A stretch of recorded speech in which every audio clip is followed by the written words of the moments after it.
There are many enigmatic, giant ruins that can be found within Japan. Super megaliths, so old, a number of the largest have eroded away to a state of unrecognition. An archaeological site, which at the time of its life would have undoubtedly dwarfed nearly all other civilizations upon Earth, a civilization which far outstretches the modern urban sprawl of the Japanese coastlines. A lost super-civilization responsible for the construction of numerous pyramids found throughout the landscape, some of which are said to lay beneath several meters of earth, which has slowly consumed them over the millennia. Amongst these curious ruins are extremely perplexing, apparently sliced megalithic stones, pyramidal capstones, and also, like many places dotted around the world, legends of giants. One of the many things Japanese culture has become renowned for over the centuries is their ability to create swords, steel weapons of a far superior quality than their rivals, giving them an edge over their foes for many centuries. One must wonder, where did this advanced knowledge of sword-making come from? Was it mere ingenuity? Or descended knowledge left by a far more superior, entirely different, and far larger race of people? Many sword-making technologies, which even to this day impress and perplex the many specialists who delve into the nature of this advanced metallurgy. Amongst these enigmatic and amazing swords is one in particular, one that for obvious reasons stands out from the rest. Known as the Norimitsu Odachi, at over 12 feet in length and weighing nearly 15 kilograms in weight, this sword was masterfully created over 2,000 years ago, with no other intention than to be used by a warrior of gigantic proportions. The Nadachi type of sword was one of the weapons of choice on the field of battle during the Namboku-cho period. During this era and far before, these swords were rarely created for decoration purposes. The price of their construction, the time and care needed in creating just one single sword, meant that most were indeed manufactured for the purpose of battle. Additionally, the cost of creating such an enormous sword would have been considerable. Was this enormous sword once used by an equally enormous warrior? Understandably, many have denied such explanations as a tangible possibility. Yet regardless, a satisfactory explanation for the creation of such an amazing object remains to be seen. Japan is a country full of ancient architecture, still to be explained by modern fields of study, with much of the method of construction indicative of lost knowledge. We have in the past covered a number of these ancient anomalies, yet after receiving a message from one of our viewers, we have yet again been provided with a lead which has resulted in us adding to this long list of ancient wonders. With a smorgasbord of previously unnoticed ancient masonry, which is still in existence at a number of ancient sites throughout the country. Many of these sites, thanks to the tremendous efficiency of their original constructors, are still in use to this day. Mostly labeled as castles, these additional discoveries further corroborates a hypothesis we presented nearly 2 years ago. A posit of a past mega-metropolis, or now lost super-civilization, having once called Japan home. Chris Gorman had previously visited Shuri Castle in Okinawa with his family, and after watching the studies regarding masonry on the channel, recalled seeing this same, now lost method of advanced stone building at the ancient site. He stated, and I quote, "I'm writing to you after watching your video regarding masonry. I recognize that this same masonry was present at Shuri Castle in Okinawa, Japan, which was once made from volcanic rock. Here are some pictures that I took of the castle. Some areas were completely destroyed in the Okinawa assault of World War II, but there are also areas which survived the barrage. I witnessed rock walls and pathways that had mossy lichens, some of which taking upwards of thousands of years to form. Heavy pitting was also present upon the rocks, demonstrating significant erosion I didn't notice until recently." End quote. Thanks to Chris's message, I investigated the site along with a number of surrounding sites and found that not only is Shuri Castle littered with this amazing lost technique of stone building, countless other ancient castles and forts across the country also share these same characteristics. With the same synonymous incline found at Sacsayhuaman, which has shown the walls to have not only been a formidable barrier for invaders, but allow them to also survive natural disasters such as large earthquakes. The castle of Nakagusuku in the villages of Nakagusuku and Kitanakugutsu, also found upon the island of Okinawa in Japan, is only second in size to Shuri and predictably is academically claimed as the work of distant ancestors, falling within currently permitted history. Known as the Gusuku, this title, however, is similar to that of Pre-Incan. It is a name given to an unknown group, which is clearly a lost civilization. Yet, due to the forbidden nature of such investigative endeavors within academic fields, is simply a name which allows academia to dodge any explanation for their origins. Gusuku often refers to the castles or fortresses of the Ryukyu archipelago, which we have now realized are all remnants of a past highly capable, technologically advanced lost civilization, with the origins of which among those who have the courage to study such unexplainable ruins remains a controversial subject, one forbidden by funded institutional individuals from discussing. In the archaeology of the current Okinawa prefecture, the Gusuku period refers to the archaeological period believed to have followed the, quote, mound of shells period, all located in the Ryukyu kingdom, which the channel now strongly believes as a whole is evidence of a past, now academically concealed megametropolis, which were all the work of the same now lost civilization, and were all connected parts of this same settlement. Regardless of their controversial nature, many Gusuku ruins of the Okinawa island are fortunately listed as World Heritage Sites by UNESCO. Listed under the name of the Gusuku sites and associated cultural properties of Ryukyu Kingdom, they are undoubtedly highly compelling. The underground cities of Cappadocia, Turkey, number more than 200 and are spread across the entire region.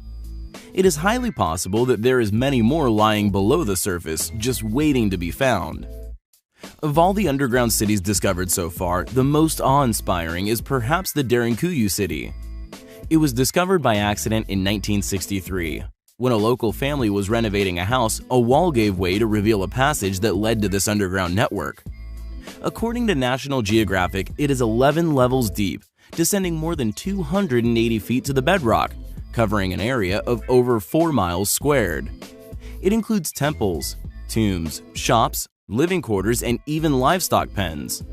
Over 15,000 air shafts were built into its design and would have been enough room to comfortably house approximately 20,000 people.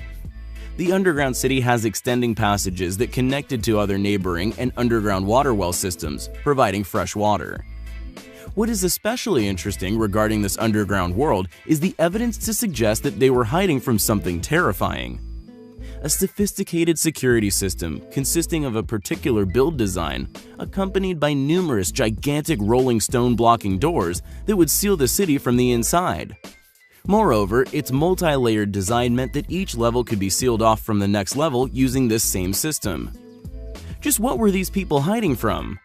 Whatever it was, they obviously preferred to run rather than confront it. The structure was excruciatingly carved into the underground rock and is as strong today as the day it was built, safely accommodating guests such as archaeologists and tourists. Whoever built the network obviously had an advanced knowledge of stoneworking, architecture, engineering, and the local geography. Aging the structure has proven very difficult. There are no existing quarries, waste piles, or tools to examine. Furthermore, there are no records documenting its construction, or people who may have lived there. Also, unfortunately, many cultures have used the underground towns over the centuries. According to UNESCO, it is believed that the first signs of monastic activity in Cappadocia date back to the 4th century, at which time, acting on the instructions of Basil the Great, in order to resist attacks from the Arabs, the people should band together into small, local communities and begin inhabiting cells dug into the rock. Therefore, modern academia tends to conclude that they were likely built by the Phrygian people around 800 BC. Yet it is also a strong possibility that they are far older than this.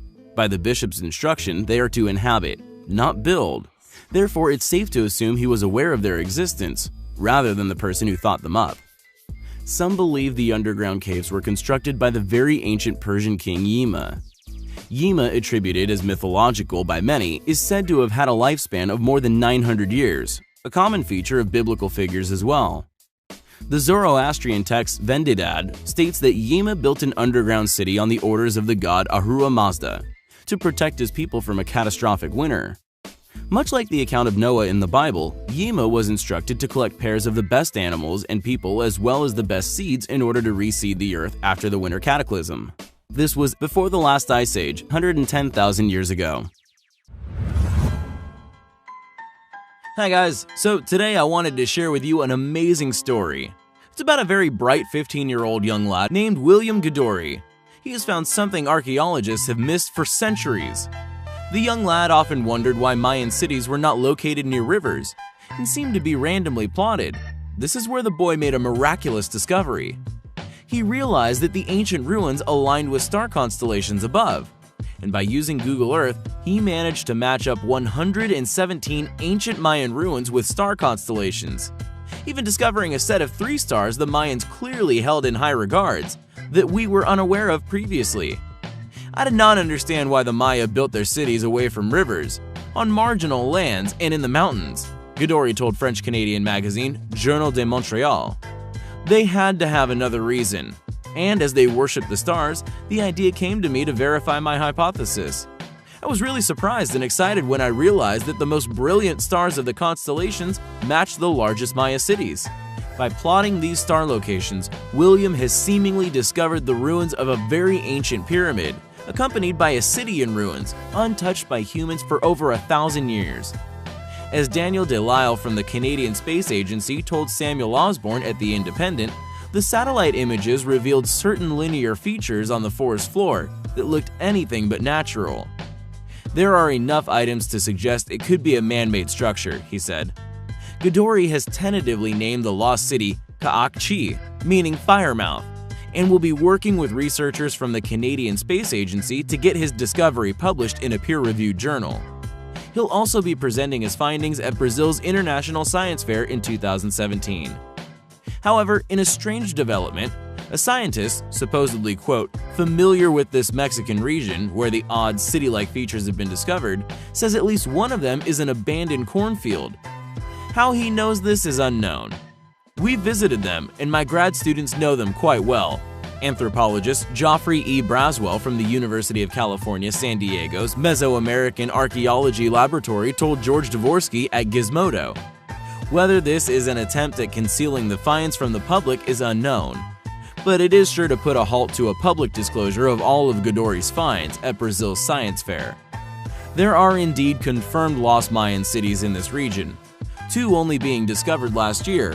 One was a completely new find, while the other was a rediscovery, a confirmation of reports of its existence. With the young man coming up with such a compelling theory, complete with confirmed hypothesis, and ruins being confirmed as dotting the 1,800 square mile region of jungle, you have to wonder how specialists can shrug such positive leads off from such a bright young person without further investigation, whether withheld from public scrutiny or not.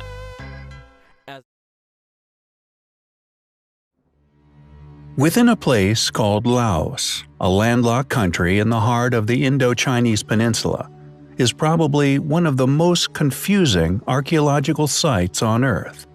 We have often covered possible evidence left within countless newspaper archives, logged witness testimonies, and indeed many stolen bodies of a type of ancient human far larger than we are today. Additionally, there have been many intriguing ancient giant artifacts which have been found at many sites around the world, tools, utensils, and structures created in such scales they would be virtually useless in the hands of modern-sized people. And our archaeological site within Laos could perhaps be seen as one of the more compelling remnants, possibly left by this gigantic race of humans. However, what is seemingly the most perplexing mystery regarding this site is the aptly named Frogman, discovered at the center of this entire historical puzzle. Known as the Plain of Jars, it is an enormous ancient site, littered with countless giant stone jars, manufactured to such a scale they are clearly too large for any practical use by humans of today. Numbering over 400 at just one site, the original purpose for these stone jars high up in these locations, if indeed they were manufactured by our ancient ancestors, is a question which has evaded modern explanation and may remain impossible to answer. Out of the many hundreds of jars, it would seem none were ever decorated. All remained completely blank, except one single jar. A single giant jar adorned with the image of a frogman. According to academia, the jars date from the Iron Age around 500 BC, although any compelling reasoning for this remains elusive.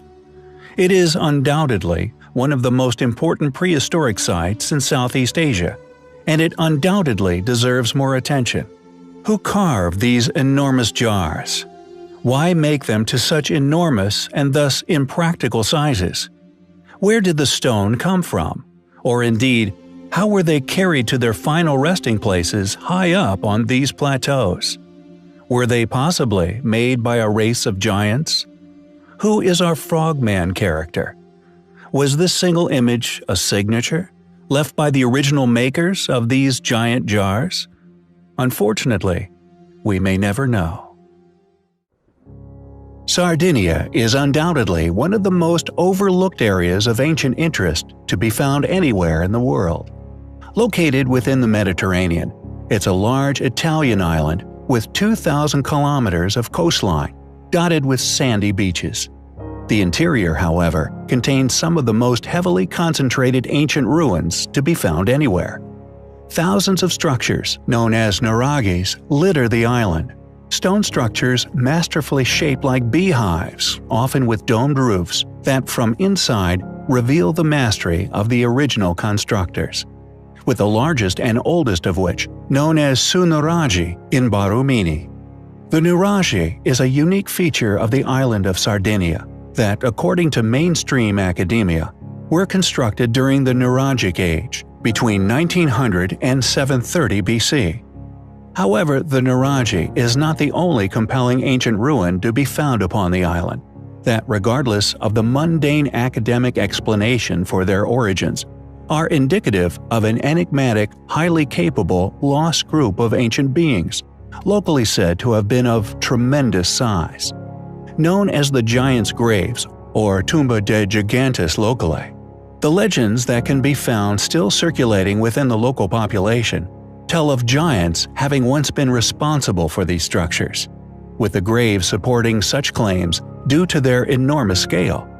However, predictably, academics argue that the size of these tombs were merely due to them being mass graves, although any remains from these supposed nuragic inhabitants, dated to the Bronze Age, remain elusive. Additionally, many of these giant graves, which number around 800, are constructed using enormous megalithic stones many tons in weight. This use of enormous stones is strangely absent from the 2,000 or so nuraghe that are instead constructed from more manageably sized stones. However, interestingly, legends in other areas of the Med, such as the Naveta d'Estodomes found in Minorca, also built with manageable stones, shares these legends of giants having once been responsible. A structure built for human habitation by supposed giants using similarly sized stones as the nuraghe.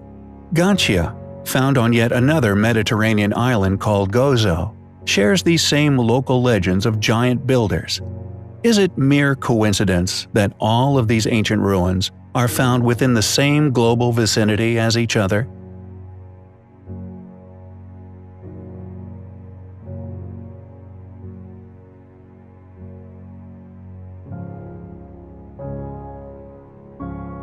An extremely ancient ritual, still practiced within Sardinia, predating Christianity by a considerable time, could hold clues to the construction of these giants' graves. A carnival so old, the story behind its purpose has been lost throughout the ages. Depicting monsters of giant proportions, often covered in cowbells and adorned with horns or goats' heads, these monsters march through the local town, controlled as they go by human-looking counterparts, named the Izohadores. Known as the Carnival of the Mamuthones, what exactly the Mamuthones are, or indeed possibly were, is also lost to history. Although these beasts, who grunt and stomp through the town center, are tethered and controlled by the Izohadores as they go. Were these mysterious beasts once a real creature, were they utilized for their strength and size by these Isodoras to build the inexplicable structures still found within Sardinia?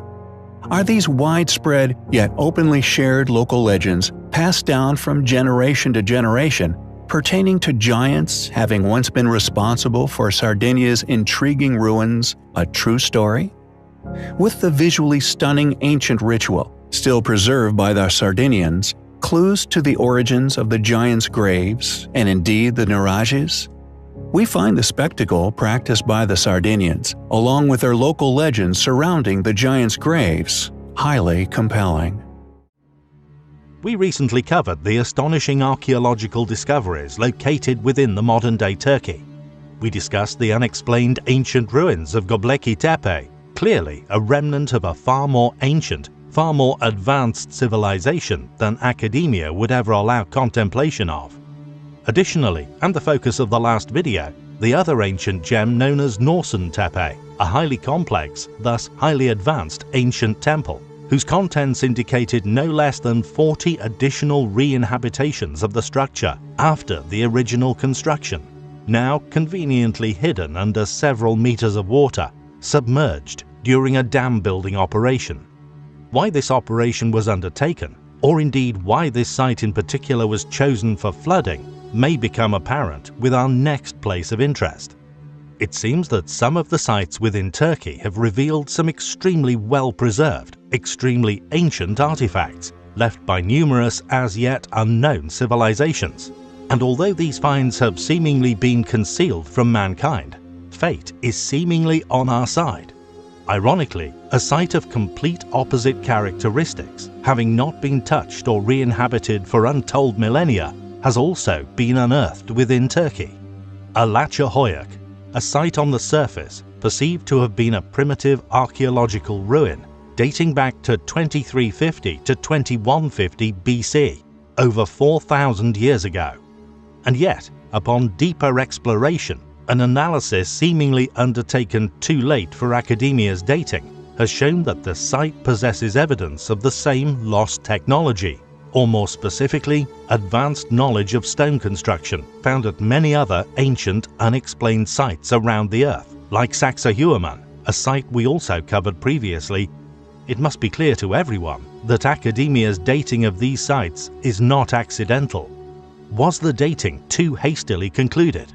We would assume that a dating of over 4,000 years is now difficult to accompany with such advanced knowledge of stone carving and construction. Just how old is Alaçahoyuk? And the same question as always, based on the unexplainable knowledge involved in its creation, who could have built it? We have, in the past, explored some truly remarkable ancient ruins that can be found within Russia. Some of the largest blocks to be found anywhere on Earth can be found within this enormous country, along with many other intriguing and spectacular finds still left to be publicly documented, most notably within the notoriously hostile and extremely eerie Ural mountain range, a place long rumored to be the home of the elusive snow yeti. Left abandoned for untold millennia, laying within a Siberian lake far from modern civilization, rests one of the most scientifically baffling sites to be found anywhere on planet Earth. Claimed to be only a mere 1,300 years old, yet any compelling evidence to back up such predictable claims by certain bodies within historical academia are not forthcoming. Additionally, they harvest no real logical explanation for the site's clear antiquity, reason for abandonment, or indeed construction. It seems with very little to go on, certain groups within constrictive learning practices would like the world to believe that this perplexing site was built a mere 1,000 or so years ago. Known as Por-Bajin, it is a 3.5-hectare artificial man-made island, located in a remote, unnamed Siberian lake between the Sayan and Altai ranges, about 3,800 kilometers from Moscow near the Mongolian border.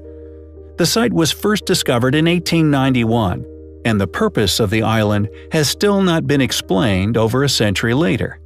It is still a mystery for, quote, experts to explain, although they still strongly insist it was constructed no more than 1,400 years ago.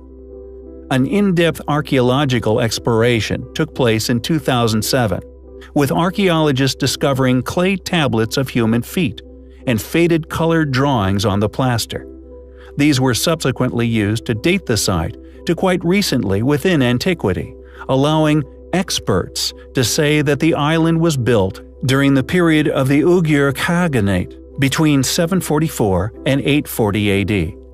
However, they severely lack any clear explanation as to what their motives would have been for constructing such a fortress, in such a solitary place so far from trading routes, their own civilization, or indeed anything else of interest.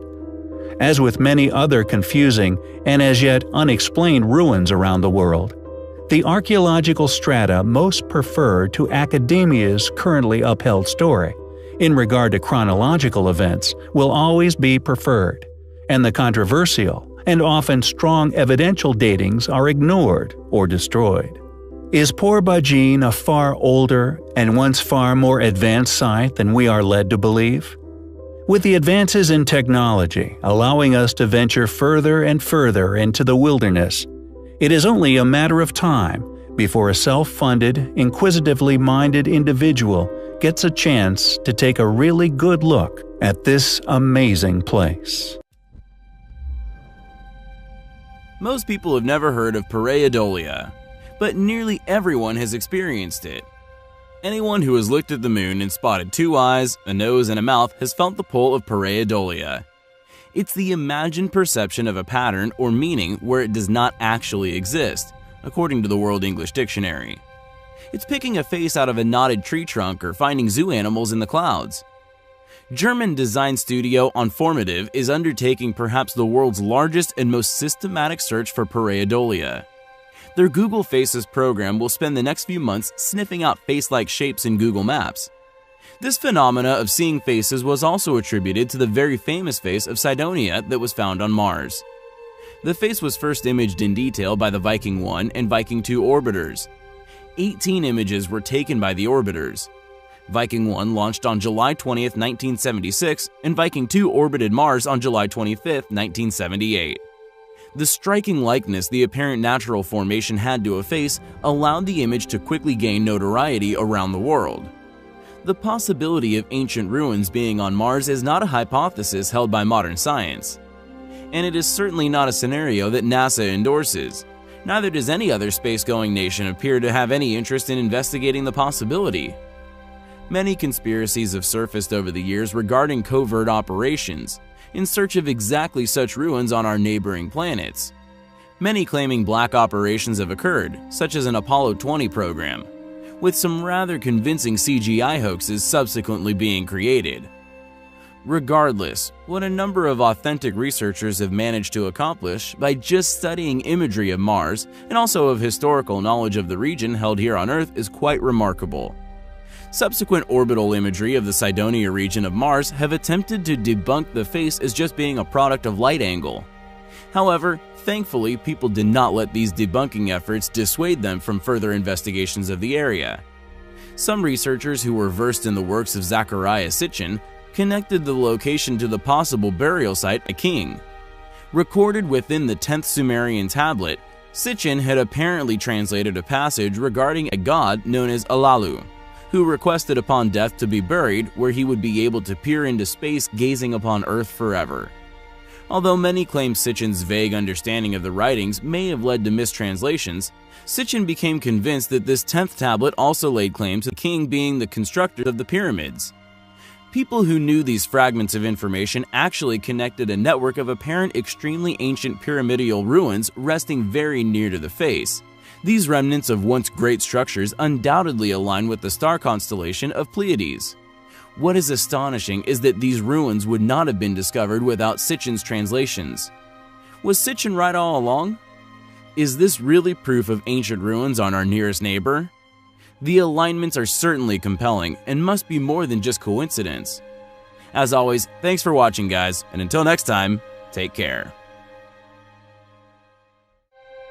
Kulab, a site that I have previously covered and also personally exposed the true scale of.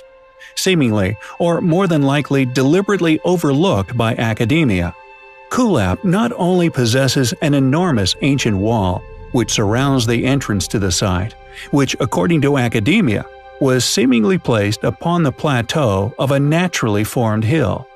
However, after personally investigating this site myself, I found that not only had the wall constructed took unimaginable effort to build, but that the site beyond this impenetrable fortress had in fact been backfilled with earth, artificially creating the plateau that geologists, academics, and archaeologists alike long ignored and merely assumed was selected due to natural features, were in fact artificially created. However, it is clear for all to see that not only was the plateau painstakingly created to backfill to this fortress's wall, but the ingenious entrances were also the work of a people of tremendous intellect. Many of the passageways into the site allow many to enter the passages. However, as the invaders made their way along these elevations to penetrate the fortress itself, not only were they wide open to arrow fire from above from both sides, but also by design, the passageways slowly narrowed to a point where only one person at a time could actually enter the site. However, the purpose of this video is not the astonishing architectural features of the site itself, but possibly an exposure of the true creators of the site, a group of people with characteristics which may come as a shock to some and been long predicted by others. Found deep within a cave system within the site, a burial chamber at the depth of 800 meters, a burial chamber created at this location for the sole purpose of preserving these individuals' remains for as long as possible, and also to avoid the ravages tomb raiders that have been experienced over the eons by many of the other burial sites by many different cultures. There are many wooden idols that have seemingly been treated with lost technologies and have survived the climate astonishingly well. Yet, this set of mummies could expose once and for all who were responsible for this astonishing sight, and indeed its miraculous characteristics. Thankfully, although much of the ancient tombs had been ravaged by robbers over the years, this absence of mummies didn't deter archaeologist Warren Church, who's worked for 19 years to save lost Pachutos and learn its secrets, seemingly successfully unraveling its innermost protected secrets, and possibly coming face to face with its original builders. They were known as the Chachapoya, or the Cloud People by the Incas, who by this stage had re-inhabited the ancient pre-Incan ruins which dot Peru, and due to the ingenious nature of the fortress, the tremendous efforts that went into building it, and the seemingly impenetrable nature of its design, the Cloud People seemingly survived all the way up until the Spanish invasion, only succumbing to the introduction of smallpox, which the Spanish seemingly brought with them. An intriguing characteristic of these enigmatic people is the fact that they left no written language, yet adorned their site with countless stone carvings of orchids, butterflies, and jaguars. According to Warren Church, for more than 500 years, the Chachapoya cut farm terraces and villages into these steep slopes. This burial chamber, found deep within the site, shows that not only did they display great respect for their dead, but that they were of European origin, white-skinned and blonde-haired, with Church apparently stating that the mummies are of the most beautiful past people he has ever witnessed. Were these mummies the remains of the original builders of this astonishing site? Or were they like the Incas, merely re-inhabitations, although how they got there, to these Peruvian hills and controllers of Kulap itself, remains a mystery. Yet white mummies of a seemingly European ancestry have been found throughout the globe. Does this suggest that the ruling force we so often postulate once existed? That many known as the Atlanteans shared their knowledge across the globe before catastrophe? Regardless of their ethnicity, we find such research by Church highly admirable, and such discoveries highly compelling. While perusing the many perplexing sites we are yet to cover on our channel, we stumbled across something which could quite possibly be a massive clue, evidence left as to the method of construction of many ancient sites found all over Earth. Our channel has, for a long time, put forward the hypothesis that a highly advanced worldwide civilization once flourished here on our planet. We believe that many of the ancient sites which display unexplained architecture were left by this lost people, placed far within our distant past. And once one begins to investigate these ruins with this possibility in mind, you start to notice some compelling things regarding these amazing sites. For example, the metal clamps we have previously covered, often created using impressive mixes of alloys and somehow poured molten, could now be seen as earlier architectural examples less than the mortarless, mysteriously notched stonework, also found in similar areas all over the world, with the more precise and thus more impressive stonework seen as a later, more sophisticated method of construction. What's more, although virtually all ancient sites have been dated to the most convenient suspects within known taught history, there also exists the numerous caves and temples, hewn from the solid bedrocks, carved with such accuracy and vision, they elude recreation even by our modern-day technology. And while looking at an amazing rock-cut cave within the site of Mamallapuram, India, a site we are now convinced was left by this same civilization, a curious piece of evidence seemingly presented itself. Upon the roughly finished roof of this ancient cave is evidence left by the same technology used to not only cut the astonishingly huge Longyu caves, but also the abandoned Langshan quarry, both in China. This discovery, we believe, is only just the beginning of a realization that these telltale signatures are present at many other unexplained sites around the world. We have long stipulated that many of the ancient ruins claimed by our more modern-day ancestors are most likely not their actual creations. If the structure does date to this more recent age, they are usually found to be sitting upon the telltale remnants of a highly precise ancient foundation, originally left by this elusive group. Who were these amazing people? When did they flourish here on Earth? What happened to them? Why did they never record how they created such wonders? Although it is easy for skeptics to argue that the caves and architecture were merely created through excruciating hard labor, any practical demonstration of this has eluded us for many centuries. Furthermore, many of the extensive cave excavations found all over the world, presumably dating back to this bygone age, are all absent any waste, as if the machine tasked with creating these underground labyrinths turned stone to dust. And although the technology and/or possible machinery tasked with the job has evaded modern archaeology to this point, it is clearly another piece of evidence which takes us one step closer to unraveling the true history of our planet. Bozda Cave, within modern-day Turkey, is unquestionably an astonishing place. An enormous cave system that many people simply assume is a natural formation, with select areas quarried out, subsequently used to build numerous ruins throughout the area.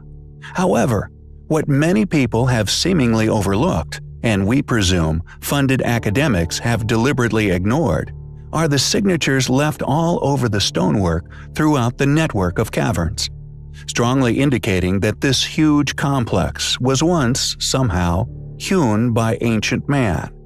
Also, and perhaps most intriguingly, is that this task was completed using a number of different advanced tools, whose marking, thanks to ours and others' astute research, has also been found scarred upon many other ancient sites, some located far away from this enigmatic cave system.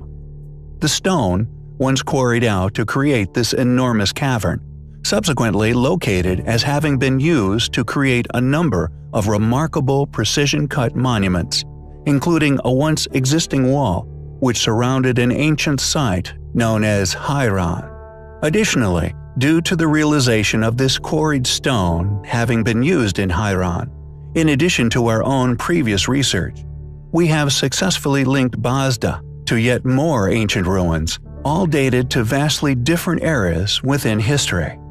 Thanks to our channel's creator possessing a photographic memory, we have correlated undeniable characteristic similarities, connecting many of these ancient sites throughout the world. Firstly, the signatures left by advanced stone-cutting technologies, tool marks left upon the cave system's walls.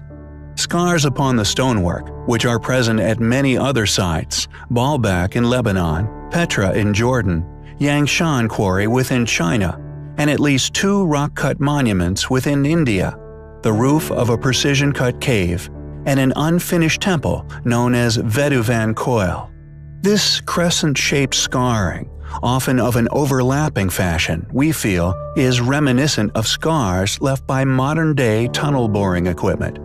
Yet due to the lack of in-depth research surrounding such anomalies, with these tool marks, as far as we are aware, only receiving limited attention at Baalbek and merely photographed at Yangshan, have begun to name such markings ourselves in an effort to categorize and identify such curiosities being discovered worldwide, with these now known to us as crescent cup and ring marks.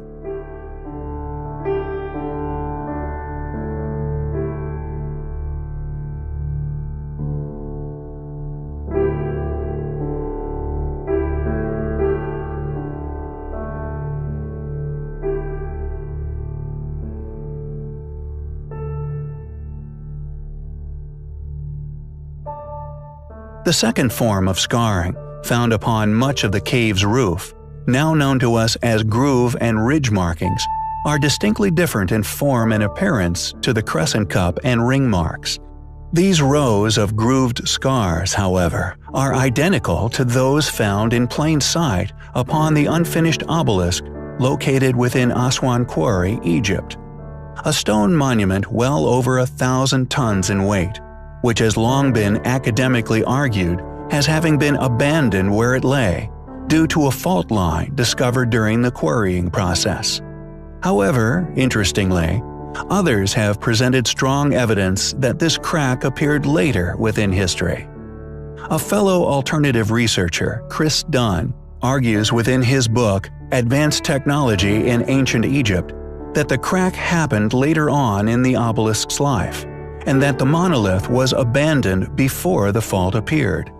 Backing up his claim, he shows that details upon the monument were being engraved over the top of the location of the fault line, an undertaking that would have clearly been illogical. Although he does not put forward a postulation as to why this crack occurred, we believe it may have been due to a shift in the surrounding geography, more than likely a ground-shifting earthquake, not only cracking the obelisk, but possibly due to and accompanied by a cataclysmic event, which quite possibly caused the demise of the civilization, who were liberating the obelisk, thus leaving it unfinished. But I digress. Our focus is upon the scars left by enigmatic, clearly advanced stone-cutting tools, preserved with clarity upon the erosion-resistant granite of the obelisk. These exact markings also undeniably litter the ceiling of the Bazda cave.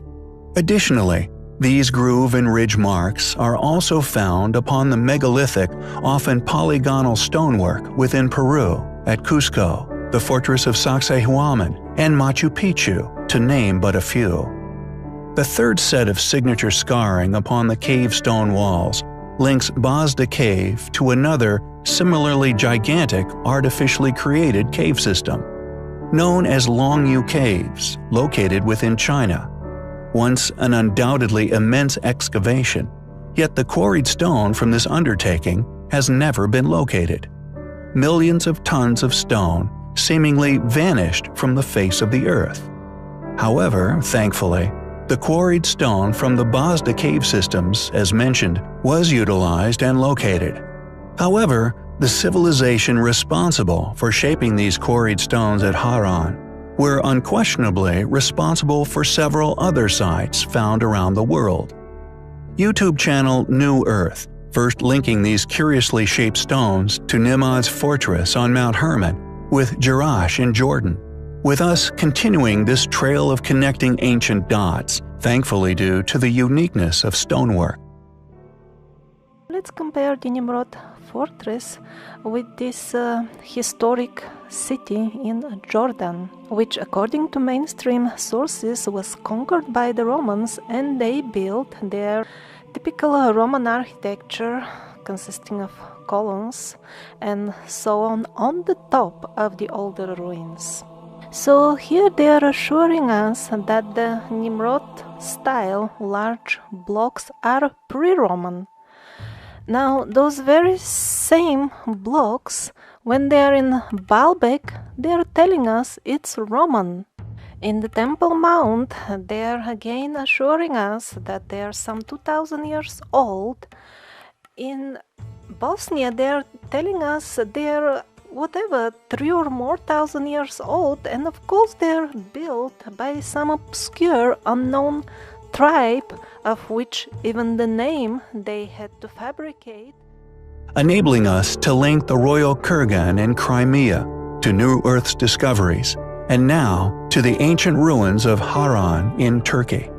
Not only can we argue that this cave system was indeed man-made, but is the only site we know of that possesses such an array of these enigmatic stone-cutting technology scars, allowing us to successfully link it to at least 15 ancient sites around the world. The cave itself, Basran, Haran, Baalbek, Petra, Jerash, Yangshan, Longyu, Vetivan Koil, Malmala Param, Cusco, Sacsayhuaman and Machu Picchu, Nimrod's fortress, and the Royal Kurgan. Possibly many others we are yet to recognize. In conclusion, the vast array of different, as yet unidentified, advanced stone-cutting equipment scars present within the cave, each leaving its own unique signature upon the stone. The shaping of these stones, unique to an unknown civilization's signature handiwork, found worldwide, used within an array of as yet unexplained ruins, academically claim to be of vastly different ages and the work of vastly different cultures. We find it not only clear evidence of academic fallacy, but incredibly compelling.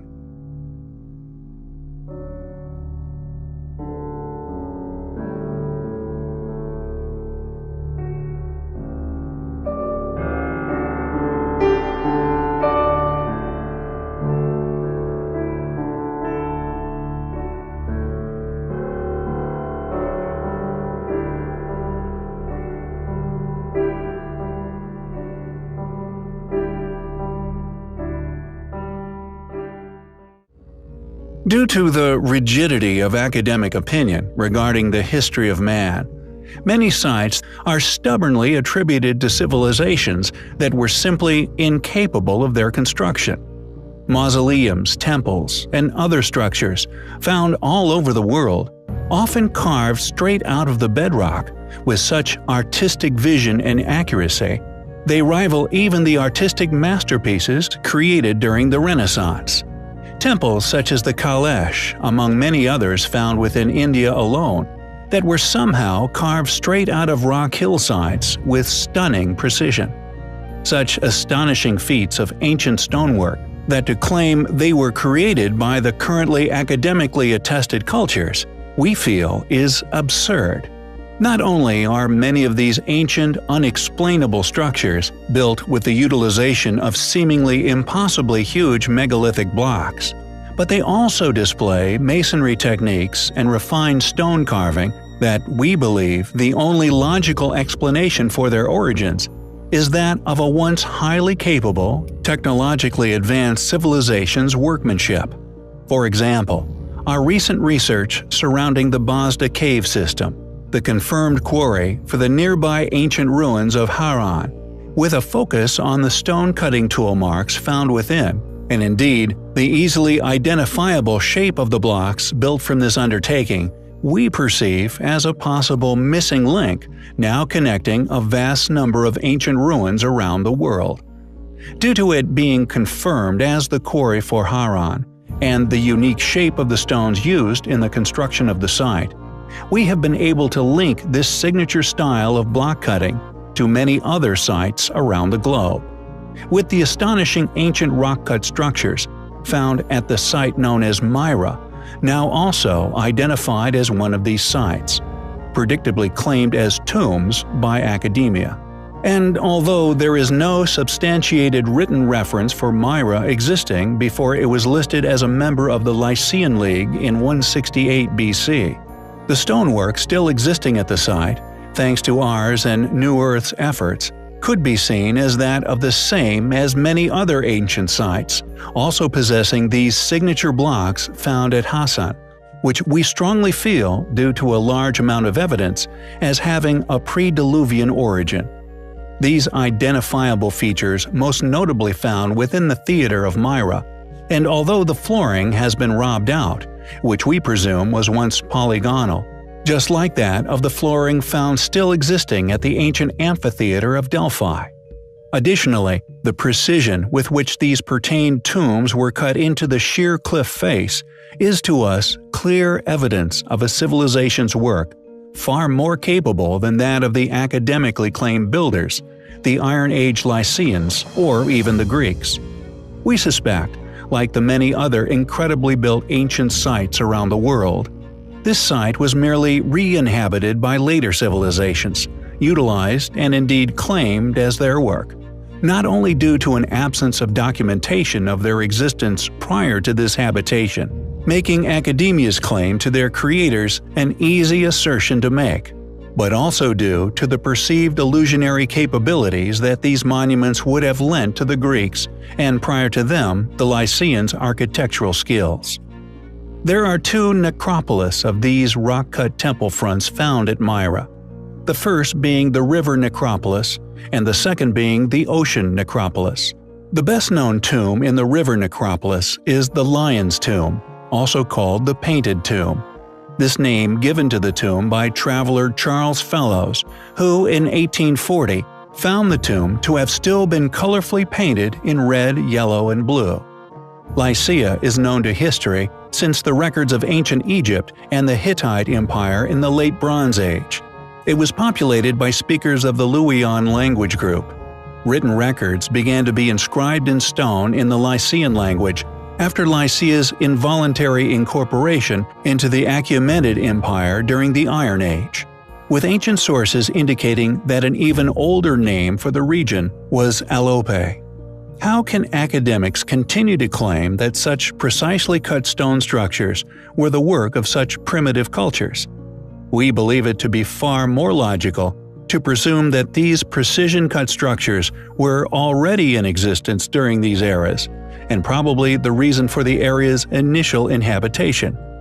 Who built the ancient rock-cut structures of Myra? Were they, as we postulate, created by the same advanced lost civilization we have linked through the stonework to sites the world over?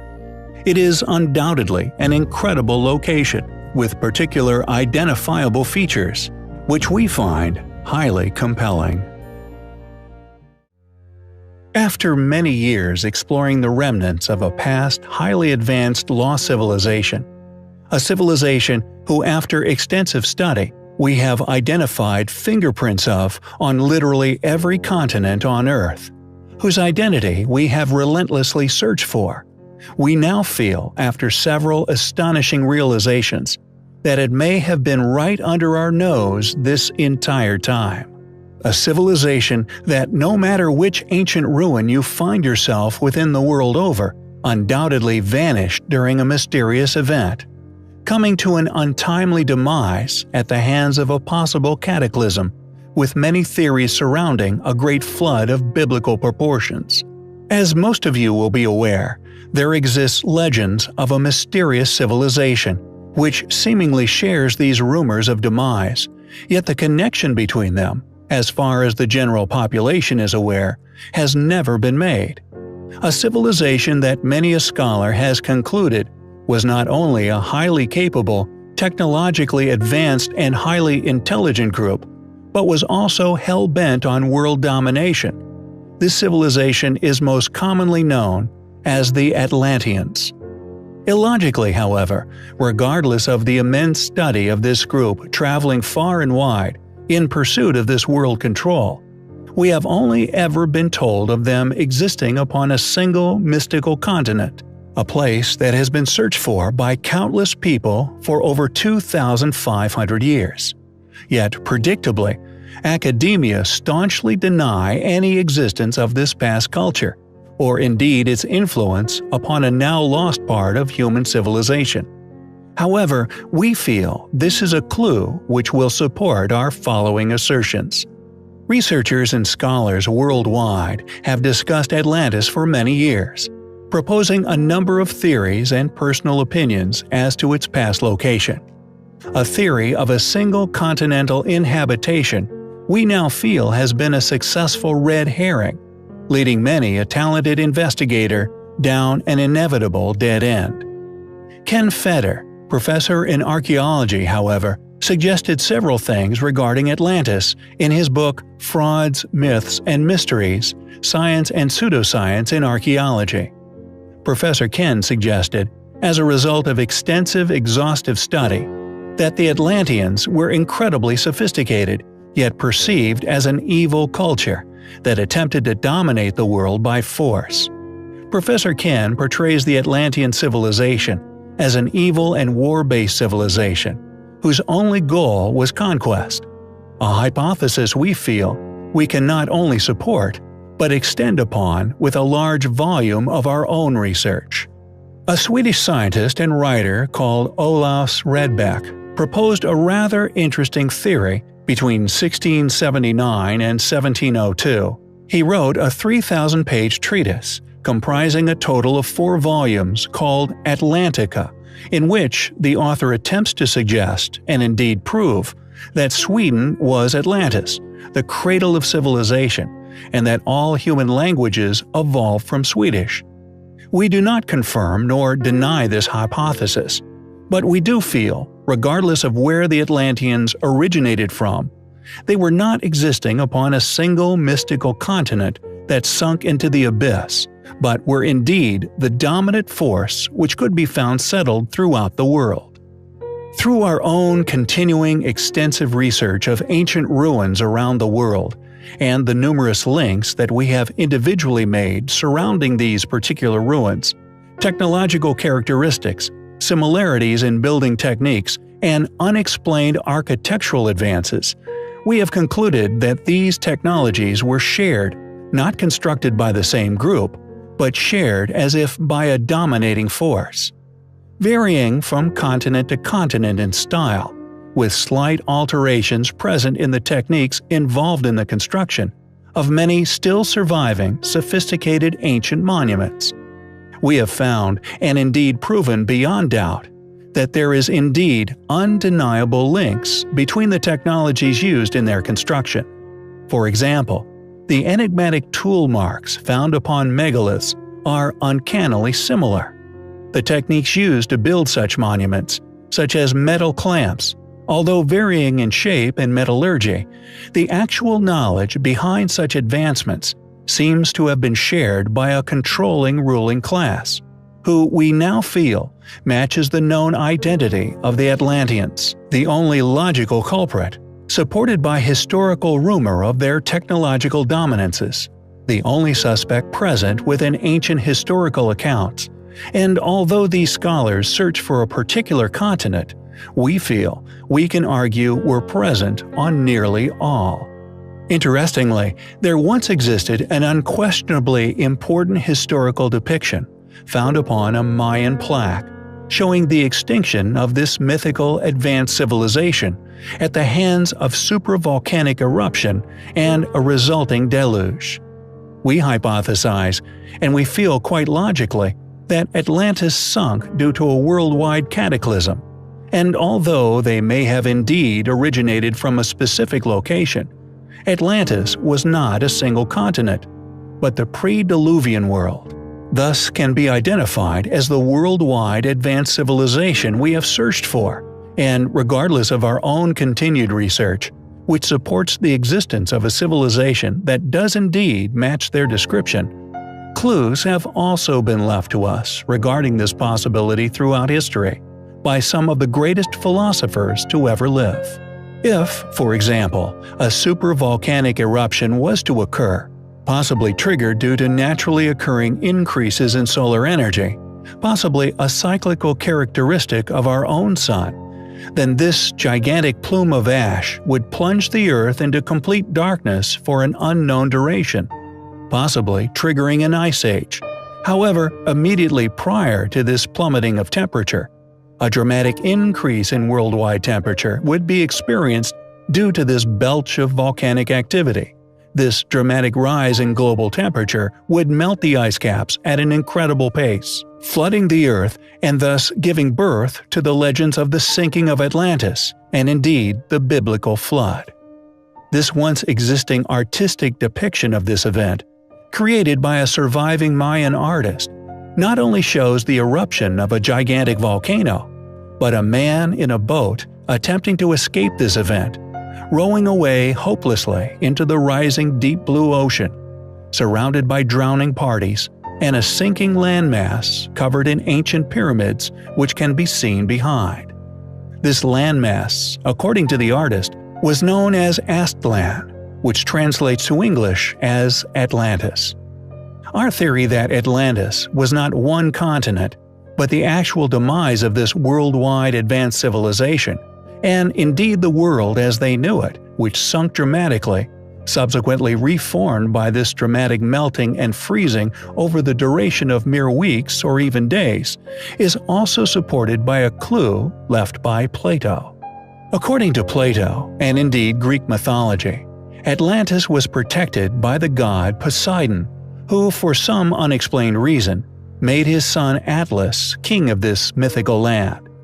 We perceive this explanation given by Plato as a clue to the fate of not only Atlantis, but the pre-Diluvian world. Atlas being the defining individual and indeed word which could unravel this mystery.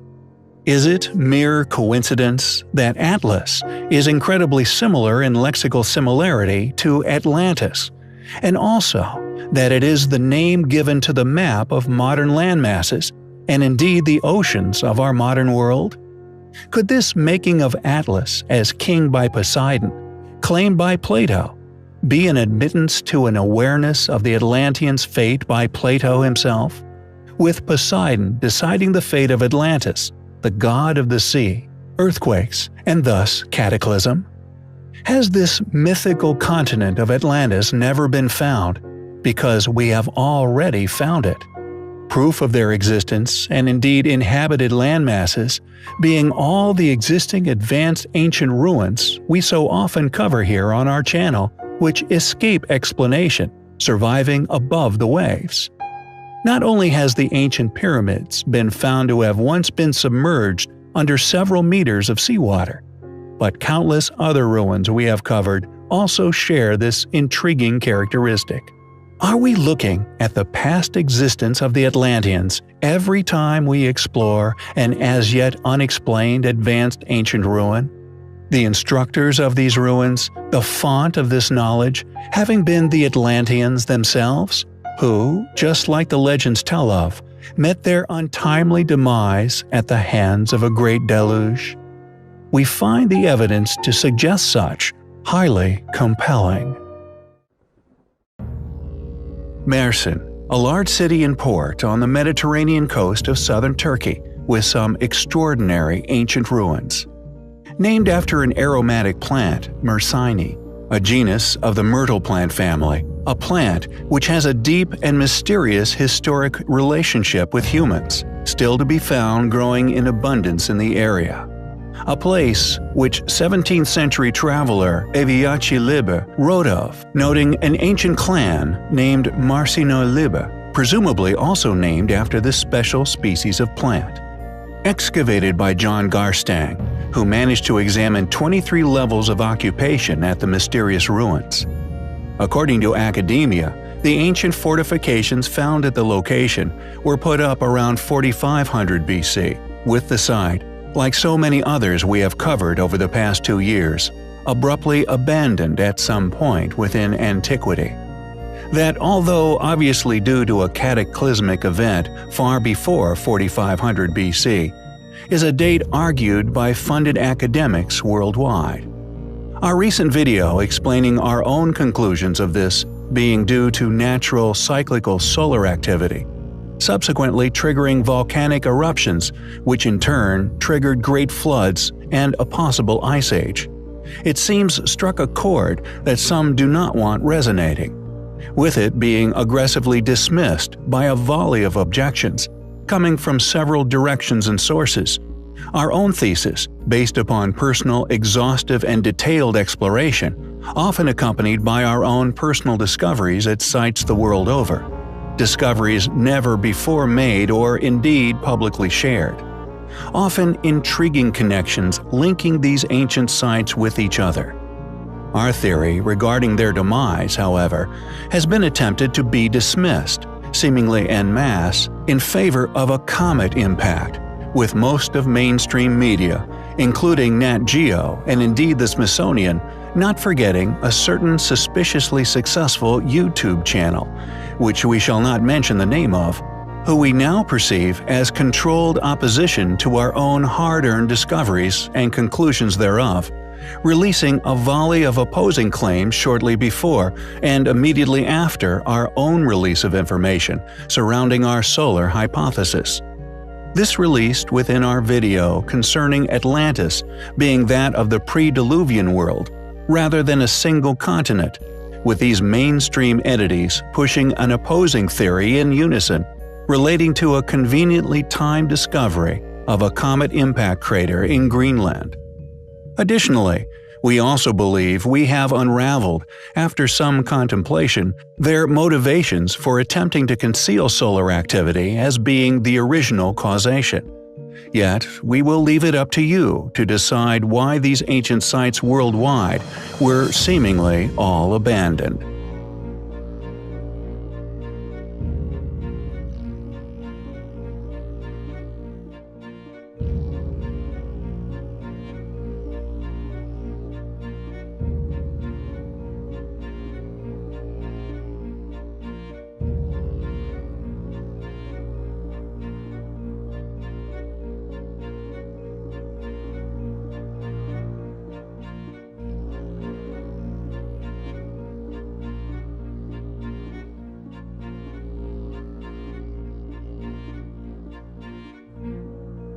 Our reason for being reluctant to present a full exposé of not only our discoveries regarding their motive for concealing solar activity, but also who would want to, is that we truly feel exposing such agendas would jeopardize our work in several ways.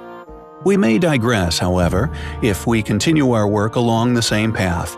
The astute among you may come to realize such motivations on your own. The focus of this video, however, is not solely regarding the recent attack we witnessed upon our work, regardless of the mountain of evidence we have surrounding solar activity. It does not regard the Neolith's worship of the sun, a culture we have long postulated were a surviving fragment of this once highly advanced civilization, or rather, what we now perceive was an obsession with the observation of the sun due to fearful memories, rather than that of worship, but rather the uncanny, advanced, as yet unexplainable architecture, which can be found dotting Mersenne and indeed the world. Mersenne, like many other extremely ancient, well-built fortifications, became a part of many states and civilizations: the Hittites, Assyrians, Persians, Greeks, Seleucids, and Lagids, to name but a few. With polygonal masonry being one of the most easily recognized characteristics, a characteristics for all you amateur explorers out there to use, to easily identify sites as pre-Diluvian. Littering the site, it is a sophisticated, unexplained form of masonry that is also found within Peru, Egypt, Necromanteon, uncannily similar in style, may we add, although many other Greek sites such as Delphi, Italy, Japan, South Korea, Turkey, Lebanon, and so on. A method of construction left by a civilization we now feel the evidence for the existence of, and indeed them being academically hidden thanks to ours and others' exhaustive efforts, has become overwhelming. and our suspicions regarding the reasons for the concealing of them, and indeed the reason for their demise, are irrelevant. Even if subsequently blaming climate fluctuations upon our planet, on human activities, is not only incredibly profitable, but also a cunning method of controlling the human population, these circumstantial factors are irrelevant to the evidence of the past existence of this extremely intelligent, clearly technologically advanced, and capable civilization. Evidence that has seen funded institutes scrambling to push specific opinions upon inquisitive minds. Regardless of whether we now realize the motivation behind the attack on our channel, undoubtedly being due to the fact that we are certainly onto something, regardless of Poseidon's trident, the undeniable links of this symbolic weaponry with modern-day destroyers, whether physical nuclear threats or spiritual depictive clues, indicators of specific human capabilities, not placed out of mockery, but a nod to those in the know, that if you watch our previous video carefully, will realize strongly supports our theory regarding the Atlanteans, Plato's clue, and academia's awareness yet concealment of such realities. These modern factors are irrelevant to our mission of unraveling the past. However, the fact that it seems that we must now tread carefully regarding the truth of ancient Earth, we do not find concerning, for indeed, we have long expected this reaction, a consequence we predicted would occur once we started to get close to a truth hidden by profiteering. Rather, we find it all to be highly compelling.